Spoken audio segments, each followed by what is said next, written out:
नमस्कार. मधुरमला तुम्ही like subscribe केलं असेलच. हो, केलं असेलच असं मी म्हणते, कारण मला विश्वास आहे नक्की तुम्हाला तो आवडेल. त्यातले विषय तुम्हाला आवडतील असा माझा तुमच्यावरचा विश्वास. हा विश्वास घेऊनच आज पुन्हा एक नवीन विषय मी मांडते आहे भाषेसंदर्भात. मराठी भाषा दिन. उद्या कुसुमाग्रजांचा जन्मदिवस, मराठी भाषा गौरव दिन म्हणून साजरा केला जातो. मग भाषा या शब्दाचाच अर्थ काय आहे असा विचार मनात आला. भाषा म्हणजे भावनेची शाश्वती.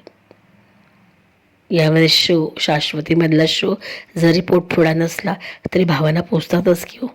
भावनेची शाश्वती म्हणजे भाषा. मग ते कोणतीही असू देत. ज्या भाषेत बोलणार ती मातृभाषा. त्यातलं सौंदर्य टिपणारी, भावनांचं प्रसारण करणारी आपली भाषा, व्यक्त करण्याचं माध्यम भाषा.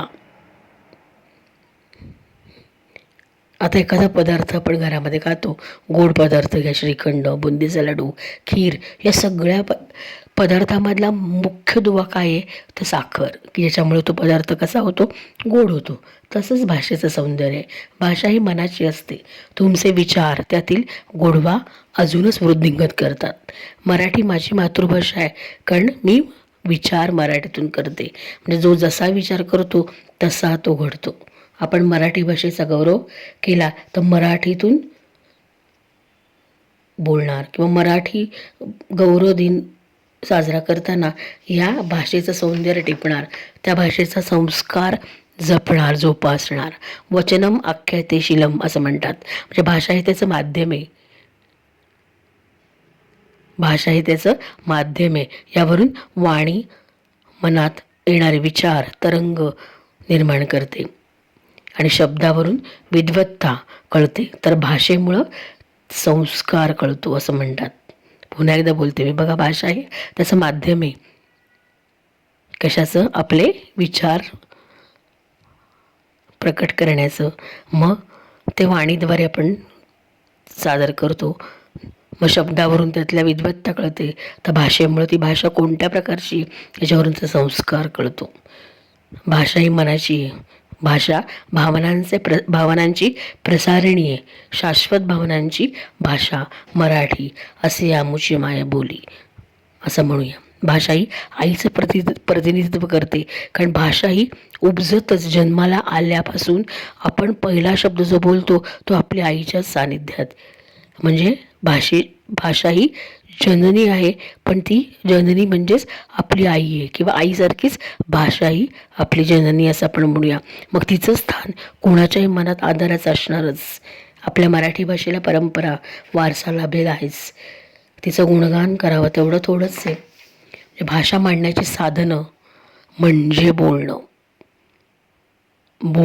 जी आज मी तुमच्याशी बोलते, आज यावर थोडं बोलावं असं वाटलं. म्हणजे मराठी भाषा दिनी मराठी भाषेचा गौरव आपण करतोच आहे, पण भाषा या शब्दामध्ये ही भाषा मांडण्याचं माध्यम कोणतं आहे तर तुमची वाणी. वाणीद्वारे तुमचे विचाराचे तरंग आपण काय करतोय, प्रसारित करतोय. म्हणून भाषा ही शाश्वत विचारांची, भावनांची प्रसारणे मी बोलले, म्हणजेच बोलणे. याच्यावरतीच थोडंसं पहिल्यांदा मला बोलावं असं वाटलं. माझ्या मातृभाषेत अर्थातच मराठीत मी बोलते आहे. मनातून उमटणारे हे विचार मातृभाषेला आदरणीय मानतात. जी बोलीभाषा बनून बोलण्यातून अवतरते माझी माय मराठी. बोलताना योग्य ठिकाणी योग्य शब्द वापरता यायला हवा, यातूनच भाषेचा संस्कार कळतो. जसं प्रेम शब्द प्रत्येक नात्यासाठी वेगवेगळा आहे. भावनिक साधच घालतो, पण त्यातही अदलाबदल केली तर त्या प्रत्येक शब्दाचा अर्थ प्रत्येक संदर्भामध्ये काय होतोय, बदलत जातोय. म्हणजे आईसाठी प्रेम हा शब्द वात्सल्य दर्शवतो, देशासाठी निष्ठा, मित्रमैत्रिणींसाठी तो जिवलग, भक्तांसाठी तो प्रेममय भक्ती दर्शवतो. म्हणून भाषा योग्य संस्कार देते असंही म्हणता येईल. ही भाषा प्रसारित करण्याचं माध्यम वाणी. मुखातून पडणारे शब्द ज्याला आपण बोलणे म्हणतो. बोलणे कसे असावे? मुद्द्यांच्या ऐवजी मुद्देसूद असावे, हा पहिला विचार मनात घेतला की बोलणे सोपे होते असं म्हणतात.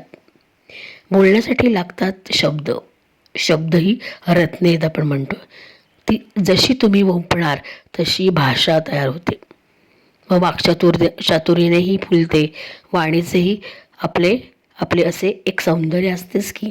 प्रत्येकाचा आवाजही वेगळा आहे. आता मी तुमच्याशी बोलते, माझ्या आवाजातला वेगळेपणा, तुमच्या आवाजातला वेगळेपणा हा कसा आहे, एक अधोरेखितच आहे. कारण एक माणूस दुसऱ्या माणसासारखा नाहीच, एक माणूस दुसऱ्या माणसासारखा विचार करत नाही, पण या विचारांचं आदानप्रदान करण्यासाठी म्हणून भाषेचा उपयोग आपण करतोय. हे माझ्या मनातले विचार तुमच्यापर्यंत पोहोचवण्याचं एक माध्यम.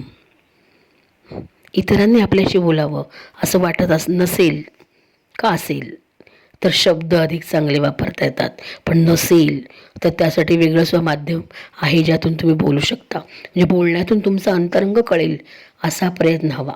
आवश्यक तिथेच व्यक्त होता यायला हवं.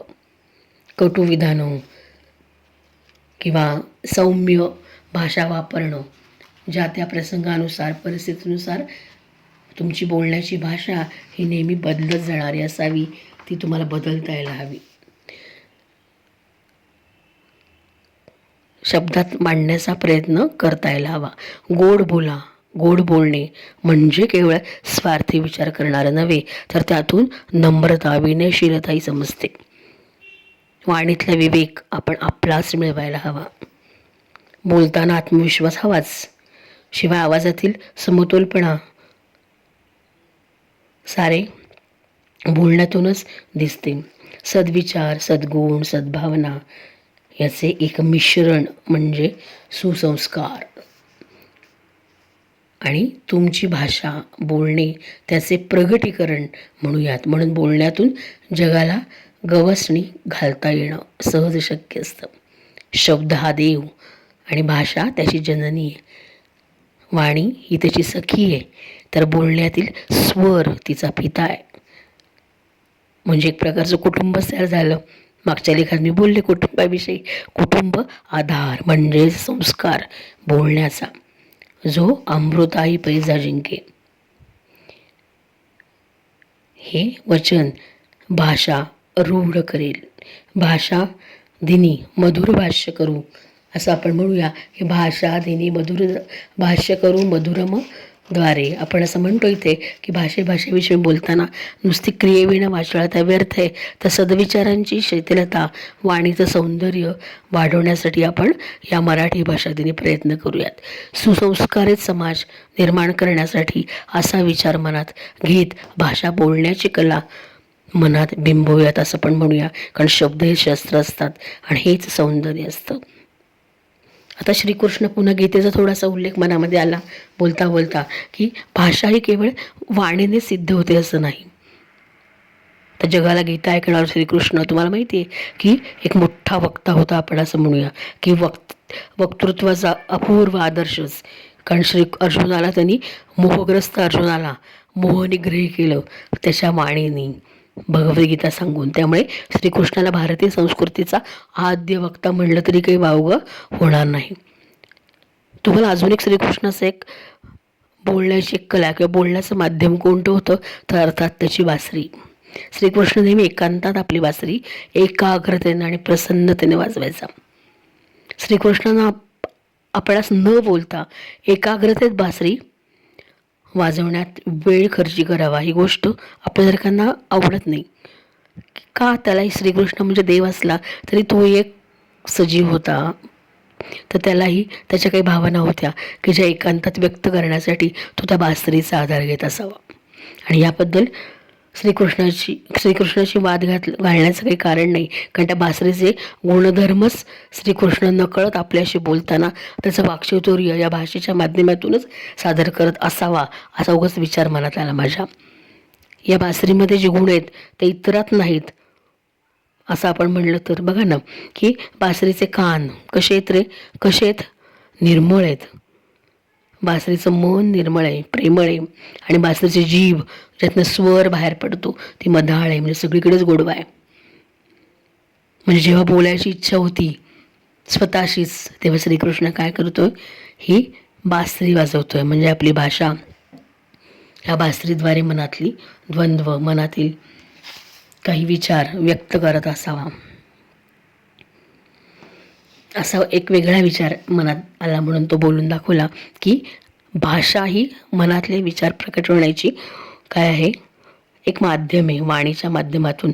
तसंच बासरी किंवा इतर कोणतेही सांगीतिक वाद्यसुद्धा आपापल्या मनातले स्वर त्याच्या आधारे उमटवतातच. ती एक सुद्धा प्रकारची भाषा आहे.